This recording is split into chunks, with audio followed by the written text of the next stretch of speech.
power of the university and offer it to industry. For me, that's the historical timeline. And the more they did that, the more successful they were, the more they became role models. That inspired people like Hermann Hauser, who after his PhD, instead of staying in university, went out with this technology. And then because of that, other people know him. He's actually all right. He's not a bad guy. And his social connections and networks. So I think it's part of that it just happened by stealth. And now, as you quite rightly say, it's more accepted than before.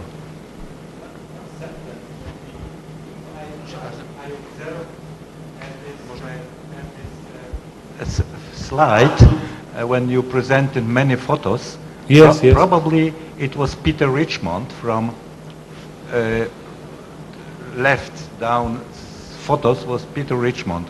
He's econophysicist. No. This one, the other bottom people? left hand is this man. No. This was above, one photo above. And I'm speaking about deeply down left. So okay, maybe you can put the picture back up for me. He's my colleague. Okay. So okay. And anyway, thank you. But I think it's true that it's more accepted now, and there's a movement.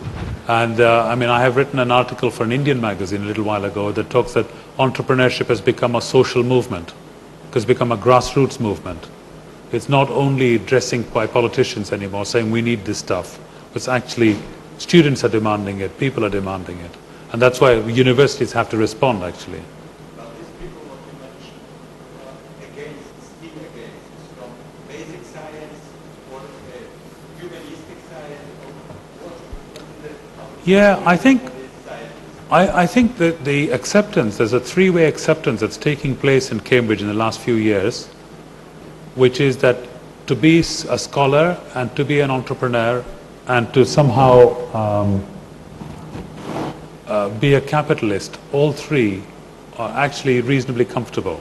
They have understood that the academics especially, that if you borrow money you have to pay it back, which is quite nice for the guys in the stock exchange to hear.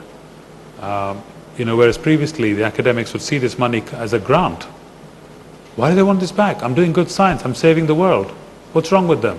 Well, actually no, it's risk money, it's not grant money. Sorry, the chap on the bottom left is a guy called David Cleverley.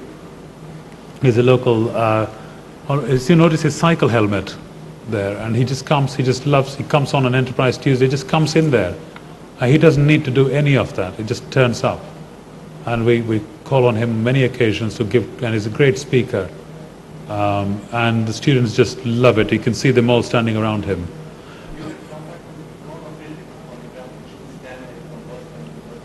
Why would I need to talk to economists? Oh, econophysicists. No, those would be more interesting, I agree.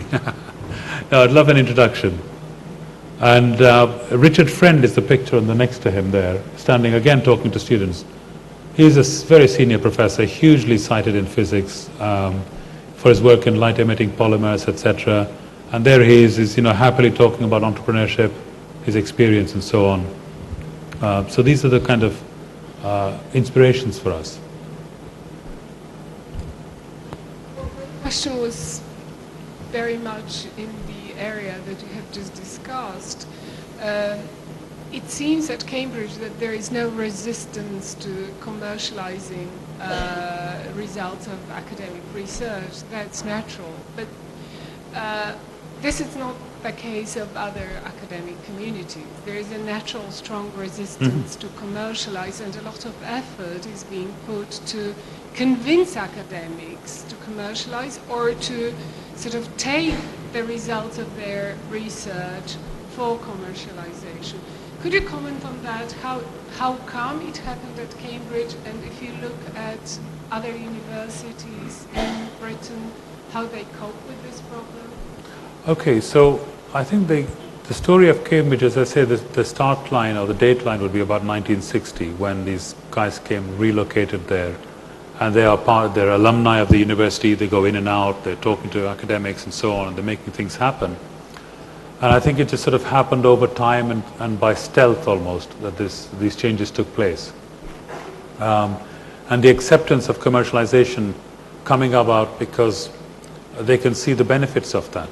Some of this was that money was going back into science. Some of this was the jobs for their PhDs, jobs for their postdocs. There's a level of employment. Maybe they're being asked to come back as chief technical officers and being paid a retainer as a consultancy contract with those companies that are emerging. So they're supplementing their university salary with maybe some work for these companies. So there's a mix of reasons why I think these people were getting involved. And as I said earlier, if you were to look at the Shanghai report on the top universities, there is very clearly the juxtaposition of top universities with top entrepreneurial clusters. And this is something I was just thinking about just literally in the last 3 or 4 months, because I was preparing some other material. I think, how come Stanford, Berkeley, MIT, Harvard, Cambridge, Oxford, Imperial, all these universities, and all of them have around them these amazing environments of entrepreneurs. So what's going on? I don't think anyone's researched that yet. That's the piece of work, if it's done, it will answer your question properly. How do other universities cope? I think UK owes a little bit of all of this to USA by seeing the role model of America, that they have sat comfortably between good science and good entrepreneurship.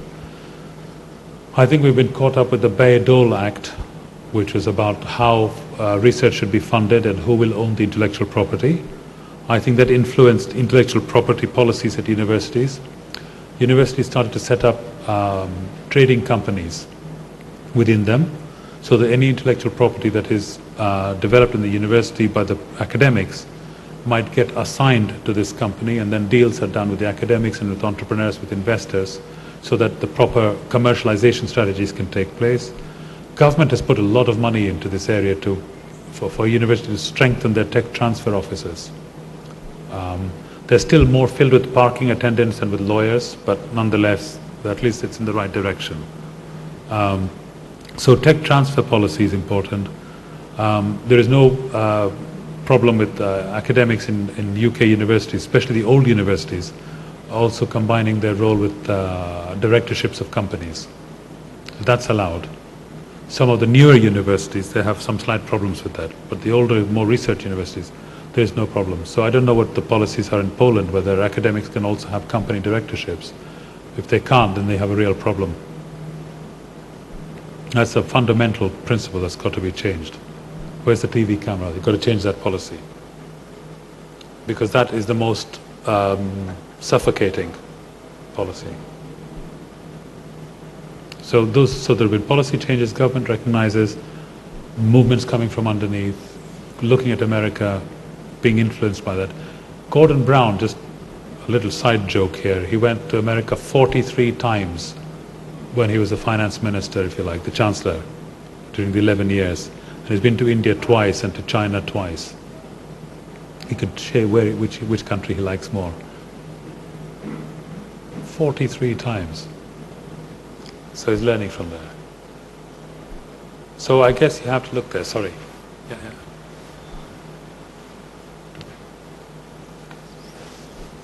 Thank you. Probably it will be the last question. Okay.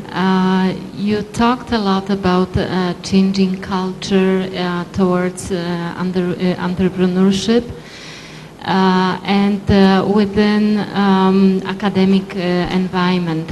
What do you think, and how is in England going down to high schools and even middle schools, that what happened in Poland,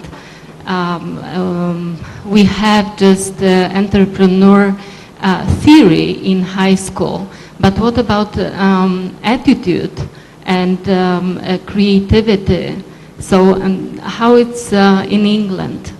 Thank you. Okay, that's a really, really interesting question about how far down the age profile you can take this kind of education. Or this kind of activity. So there are some not-for-profit organizations that do some work already in this field called Young Enterprise, Princess Youth Business Trust, the Duke of Edinburgh Awards, and so on and so forth. So they run business plan competitions, business creation competitions, and so forth. And there are hundreds and hundreds of young people getting involved in that. And that's wonderful experience. School teachers on the whole are keeping clear of that. They're already overloaded with activity, so as everywhere. And if they don't have to prepare the children for exams, I think they run the other way. So the government